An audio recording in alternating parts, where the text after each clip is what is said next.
Oke, kita sering banget dengar soal perubahan teknologi kan, tapi lupakan soal gelombang. Ini tsunami digital yang benar-benar mengubah segalanya.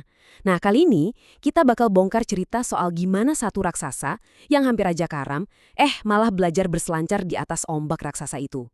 Coba deh lihat gambar ini. Kelihatan kan bedanya? Ini bukan sekedar ganti alat dari mesin tik laptop ya. Bukan. Ini tuh lompatan kuantum. Sebuah revolusi sunyi yang tanpa kita sadari menulis ulang semua aturan main. Cara kita hidup, cara kita kerja, semuanya. Oke, jadi gimana sih ceritanya kita bisa sampai di titik ini? Yuk kita mundur sedikit, kita lihat gimana revolusi ini dimulai. Dan uniknya, semua ini berawal dari meja kerja kita. Jadi, apa sih revolusi digital itu sebenarnya? Gampangnya gini deh, ini tuh pergeseran masif dari semua yang sifatnya analog ke digital. Mulainya kapan? Sekitar tahun 80-an. Tapi yang paling penting bukan soal gadget-gadget barunya loh. Intinya adalah lahirnya cara berpikir yang sama sekali baru. Dan prosesnya itu cepat banget. Coba bayangin, tahun 80-an PC baru masuk rumah. Tahun 90-an tiba-tiba ada World Wide Web yang nyambungin seluruh dunia. Masuk tahun 2000-an, internet udah ada di kantong kita lewat HP dan medsos. Gila kan? Setiap dekade itu kayak lompatan besar, saling tumpuk dan bikin akselerasinya makin kenceng banget. Dan efeknya langsung kerasa di kehidupan kita sehari-hari. Yang dulu kirim surat, sekarang tinggal klik send email. Dulu muter piringan hitam, sekarang tinggal streaming MP3.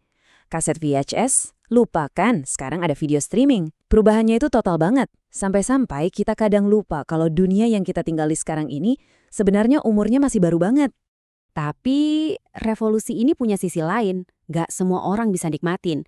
Buat pemain-pemain lama, ini bukan revolusi. Ini badai yang siap menenggelamkan. Nah, sekarang kita masuk ke studi kasusnya ya. Kisah nyata dari raksasa telekomunikasi Indonesia yang cuma punya dua pilihan. Beradaptasi atau lenyap. Dan inilah dia protagonis cerita kita. PT Telkom Indonesia. Kita semua tahu Telkom kan? Ini bukan cuma perusahaan telekomunikasi biasa, ini tuh udah kayak institusi di negara ini. Raksasa yang super mapan, tapi tiba-tiba kerak, fondasi bisnisnya retak. Kenapa? Ya karena dihantam disruption digital. Mereka benar-benar ada di persimpangan jalan. Jadi masalahnya di mana? Gini, mesin ATM-nya Telkom alias pendapatan dari telepon dan SMS itu lagi sekarat, anjlok parah. Penyebabnya? Munculnya layanan yang kita sebut over the top atau OTT. Simpelnya ya kayak WhatsApp, Telegram, dan kawan-kawannya. Mereka datang dan langsung makan pasarnya Telkom. Ini bukan lagi kompetisi biasa, ini udah soal hidup dan mati perusahaan. Nah, ini dia pertanyaan besarnya. Kalau dunia berubah secepat ini, gimana caranya perusahaan raksasa yang udah tua bisa bertahan? Gimana caranya mereka biar nggak jadi fosil, nggak jadi dinosaurus di zaman AI ini? Ini pertanyaan yang relevan buat banyak perusahaan kan? Terus apa yang Telkom lakukan? Apa mereka panik? Enggak, mereka malah bikin rencana, sebuah cetak biru. Yuk kita bongkar 5 langkah berani yang mereka ambil. Anggap aja ini kayak buku panduan buat transformasi. Ini dia rencananya. Kerennya, Telkom itu nggak cuma bertahan, tapi mereka justru menyerang balik dengan strategi 5 langkah berani ini. Mereka sadar bisnis lama udah nggak bisa diandelin, jadi mereka pindah fokus. Kemana? Ke fixed broadband atau internet rumah, bangun ekosistem seluler yang kuat, kembangin layanan IT buat korporat, investasi gede di data center dan cloud, dan terakhir, bikin platform-platform digital baru. Ini benar-benar putar haluan 180 derajat. Nah, buat ngejalanin semua itu, ada satu skill kunci yang harus dikuasai Telkom, namanya kapabilitas dinamis. Kedengerannya ribet ya, tapi intinya simple banget kok. Cuma satu kata, bunglon. Maksudnya, kemampuan buat cepat melihat perubahan, cepat nangkap peluang, dan yang paling penting, cepat mengubah seluruh organisasinya buat jadi pemenang. Pokoknya, ini skill bertahan hidup paling penting di zaman digital. Dan ini bukan cuma teori di atas kertas loh, Telkom langsung praktek. Mereka benar-benar masukin teknologi canggih kayak AI ke dalam kerjaan sehari-hari. Contohnya, jaringan mereka dimonitor pakai AI buat prediksi dan cegah gangguan sebelum terjadi. Terus, ada chatbot AI namanya Veronica yang siap layanin pelanggan 24/7. Mereka juga ngolah big data buat ngertiin maunya pelanggan. Intinya, teknologi ini jadi senjata mereka biar jadi lebih pinter dan lebih gesit. Oke, teknologinya udah keren, tapi apakah itu cukup? Ternyata beli teknologi canggih aja itu nggak cukup. Transformasi yang sebenarnya itu jauh lebih dalam dari itu. Dan ini dia aturan emasnya. Catat ya, teknologi itu cuma alat. Kunci sukses sebenarnya ada di orangnya, di perubahan mindset dan budaya.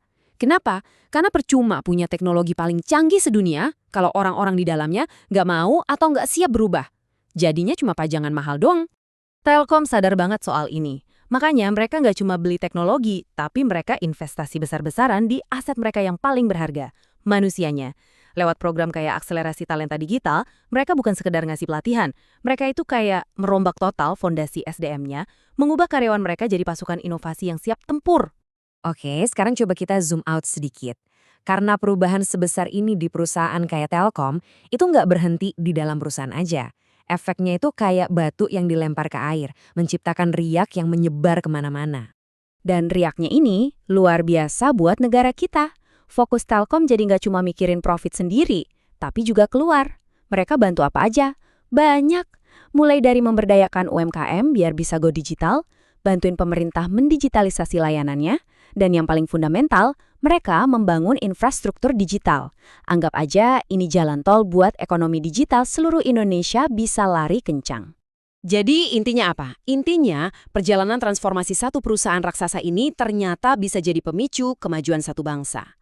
Keberhasilan Telkom buat bertahan hidup itu dampaknya positif dan gede banget, dirasain sama jutaan orang dan ribuan bisnis di seluruh negeri. Kisah Telkom ini bisa kita jadikan cetak biru, sebuah contoh nyata cara bertahan hidup.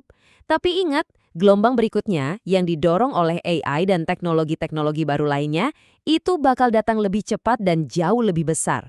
Jadi sekarang pertanyaannya bukan lagi cuma buat perusahaan, pertanyaannya kembali ke kita masing-masing. Siapkah kita?